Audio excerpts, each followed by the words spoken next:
Sub inspector हैं अजय कुमार गौड़, जिनकी नियुक्ति थाना परशुरामपुर में थी। उनकी डेड बॉडी कल सरयू नदी में मिली है और पोस्टमार्टम के लिए उनकी बॉडी को मोर्चरी पे भिजवाया गया है। पोस्टमार्टम की कार्रवाई होने के उपरांत सारे तथ्य क्लियर हो जाएंगे कि क्या वजह है उनकी मृत्यु की, और उसके उपरांत जो भी आगे की विधिक कार्रवाई है वो सब की जाएंगी। नमस्कार, मैं हूं शीतला तिवारी। दोस्तों, जब अगर दरोगा और पुलिस ही सुरक्षित नहीं है तो आम आदमी का क्या होगा। अब आप समझ गए होंगे जिस घटना का हम जिक्र कर रहे हैं। उत्तर प्रदेश के बस्ती जिले के जो है ये थाना है परशुरामपुर। अब परशुरामपुर जो है थाने में जसाई पद पर तैनात थे अजय गौड़। अजय गौड़ जो है 5 फरवरी को जो है वह लापता हो गए थे, और लापता होने के बाद जो है उनकी पत्नी जो रंजना गौड़ थी, उन्होंने जो है लापता का एप्लीकेशन दिया था, उन्होंने बयान दिया था, उन्होंने दर्ज कराया था शिकायत कि वो हमारे पति जो है लापता हो गए हैं। और लापता होने के बाद जो है पुलिस खोजना शुरू कर देती है। पुलिस खोजती है तो उनकी जो बाइक है वह एक थोड़ी दूर पर जो है यानी नदी के किनारे उनकी बाइक जो है वो खड़ी रहती है। अब पुलिस उसके बाद जो है दरोगा अजय गौड़ की तलाश करती है। अब तलाश किस तरह करती है, अब ये तो भगवान मालिक है, यानी पुलिस किस तरह तलाश कर रही है। लेकिन तलाश में जो है वहां बाइक के आसपास जो नदी थी, उस नदी में भी तमाम जो है छानबीन किया गया, लेकिन वहां दरोगा जी का कोई पता नहीं चला अजय गौड़ का। और बाद में अयोध्या के सरयू में जो है उस नदी में अयोध्या की जो यानी बॉडी जो है वह तैरते हुई दिखी। लोगों ने देखा, लोगों ने पुलिस को सूचना दिया, और जब पुलिस मौके पर पहुंचती है तो वहां देखती है वह जो शव था, जो बॉडी थी, वह अजय गौड़ की थी। यानी पुलिस ने जब यह कन्फर्म किया कि बॉडी उनकी है, तो हालांकि पोस्टमार्टम वगैरह जो प्रक्रिया होती है उस प्रक्रिया के तहत पुलिस अपनी कार्यवाही जो है वह तेज कर दी। अब इस पर जो है अजय गौड़ के जो भाई अरुण कुमार हैं वह पहले एसडीएम थे और इस समय जो है एडीएम है। यानी समझ लीजिए कि एडीएम, डीएम एडीएम समझते ही हैं, एसडीएम भी आप समझते हैं। वह एसडीएम से जो है प्रमोट होकर के उसके बाद एडीएम बने हुए हैं। उनकी पत्नी जो है पीसीएस अधिकारी हैं। जैसे उन्होंने यह सुना वह तुरंत जो है वापस वहां पहुंचते हैं, और उसके बाद जो है वह सीधे जो है डीआईजी से मिलने की कोशिश करते हैं। वह कहते हैं भैया डीआईजी से मिलेंगे, सीओ वगैरह से हम कोई बात नहीं करेंगे। बात क्यों नहीं करेंगे? क्योंकि सीओ ने जब उनसे बात किया तो बहुत ही बेहुदा ढंग से सीओ ने बात किया। अब आप समझ सकते हैं पुलिस का एक अधिकारी और एक एडीएम अधिकारी से यानी जो बात कर रहा है उसका लहजा ठीक नहीं है, ऐसा अरुण कुमार यानी एडीएम ने बताया कि हमसे जब बात हुई तो उन्होंने बात सही तरीके से नहीं किया, इसलिए हम बात नहीं करेंगे। अब अरुण कुमार का यह कहना है एडीएम का कि पुलिस वालों पर यानी 4 पुलिस वालों पर जो है हत्या का मुकदमा चलाया जाए, और उसके अलावा जो बाकी पूरे थाने के पुलिस हैं उनको सस्पेंड कर दिया जाए। यह कहना है एडीएम यानी जो अजय गौड़ के भाई हैं एडीएम अरुण कुमार, उनका यह कहना है। और उसके बाद वह बैठ जाते हैं, वह कहते हैं कि हम जब तक डीआईजी से मुलाकात नहीं कर लेंगे तब तक जो है हमको किसी से बात नहीं करना है।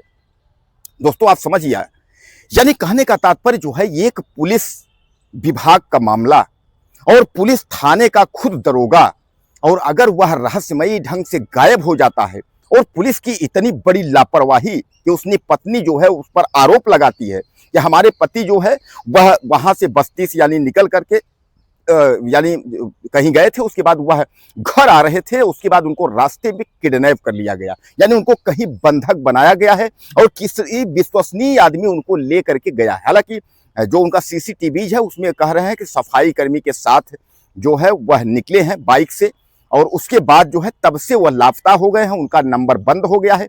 पत्नी की अगर हम बात करें, पत्नी कह रही है कुछ दिन बात हुई है, लेकिन रात 8 से 9 बजे उनका फोन जो है बंद हो गया है। इस पर पत्नी जो है गहरा पुलिस पर एक तरीके से अगर मारा जाए वह आरोप लगा रही है। और अगर अरुण कुमार एडीएम की हम बात करें कि अगर पुलिस वालों पर हत्या का मुकदमा की अगर बात कर रहे हैं और सस्पेंड की बात कर रहे हैं, तो इसका मतलब ये है कि उस थाने की जो है घोर लापरवाही है। अब आप समझ लीजिए, अब वह जो है परशुरामपुर यानी बस्ती अंतर्गत परशुरामपुर जो थाना है उसमें जो है वो जसाई पद पर तैनात थे, यानी सब इंस्पेक्टर थे। लेकिन जो वहां के कोतवाल थे, जो वहां के प्रभारी थे थाना के, वह जो है छुट्टी पर गए थे, इसलिए जो है उनको चार्ज जो है वह थाने का मिला था। अब आप समझ लीजिए कि अपने ही थाने का जो दरोगा है वह जो है रहस्यमयी जो है स्थिति में गायब हो जाता है। उसके बाद उसकी मोटरसाइकिल जो है नदी के किनारे एक मिलती है, जहां की बताया जा रहा है कि पुलिस वालों ने गोताखोर लगा कर तमाम छानबीन किया, वह वहां नहीं मिले। उसके बाद जो है 5 तारीख के बाद यानी कई 2-3-4 दिन बीत जाने के बाद जो है तब उनकी जो लाश है वह अयोध्या के सरयू में जो है तैरती हुई दिखती है। इसका मतलब यह है कि जो उनकी पत्नी रंजना गौड़ ने आरोप लगाया था कि मेरे पति को जो है कहीं बंधक बना के रखा गया है, अगर पुलिस समय पर अगर एक्शन ली होती तो शायद ये है कि वह दरोगा जो है बच जाता। लेकिन आज वह दरोगा तो इस दुनिया में नहीं है, लेकिन पुलिस महकमा पर सबसे बड़ा सवाल खड़ा हुआ है कि आखिर जो है पुलिस क्या अपने परिवार की भी सुरक्षा नहीं कर सकती? जब पुलिस एक दरोगा और पुलिस की ही सुरक्षा नहीं कर सक रही है तो आम पब्लिक का क्या होगा? यानी यह सबसे बड़ा सवाल है। और दोस्तों मैं आपको बता दूं, कानून व्यवस्था को लेकर के उत्तर प्रदेश में जो है अब पुलिस विभाग पर टिप्पणी लगना शुरू हो गया है। योगी आदित्यनाथ के कानून व्यवस्था पर जो है उंगली लगना जो है और क्या उंगली उठाना, लोग तमाम जो है विपक्ष के भी लोग जो है चिल्ला रहे हैं कि अब जो है कानून व्यवस्था नहीं, जो भी कुछ है सब जो है शून्य है और उसके बाद जो है केवल जंगल राज है। अब आप समझ लीजिए कि एक थाने का जो है दरोगा रहस्यमय स्थिति में गायब होता है, उसके बाद जो है उसकी लाश जो है नदी में मिलती है और पता चलता है कि जो है अब थाने वालों का जो है क्या उसमें रोल है। हालांकि मैं आपको बता दूं कि थाने पर यह भी कहा जा रहा है कि अगर हम उनके भाई और उनके जो है भाभी की बात करें, जो उन्होंने मुकदमा और हत्या का जो केस की उन्होंने बात की है, इसका मतलब सीधे सीधे जो है आरोप लगा रहे हैं। अब हम सीओ की अगर बात करें, जो सीओ जिसने बात किया उनसे यानी जो है एडीएम से, अब समझिएगा जिले का जो है डीएम और जिले का कप्तान, तो जिले का एक डीएम जो होता है, डीएम से नीचे एडीएम होता है, आप भी समझते हैं, और एडीएम जो है उसके बाद एक सीओ पीसीएस रैंक का, यानी ये दोनों जो है अगर समझा जाए तो आगे पीछे दोनों अधिकारी हैं, थोड़ा बड़े नीचे मान के चलिए। अब बताइए कि जब एक अधिकारी से अगर इस तरीके से बात कर रहा है तो आम आदमी का क्या होगा?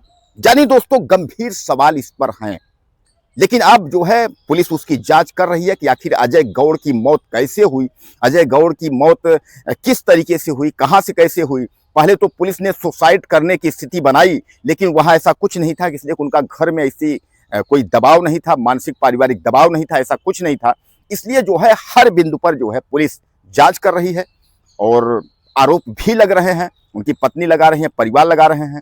तो बहरहाल दोस्तों अब इसकी जांच चल रही है। अब जांच में पुलिस का क्या सामने आता है अब वह जो है वक्त तय करेगा। कुछ कहना हो तो आप मैसेज करें, चैनल को सब्सक्राइब कर लें। अगले वीडियो में फिर मिलते हैं।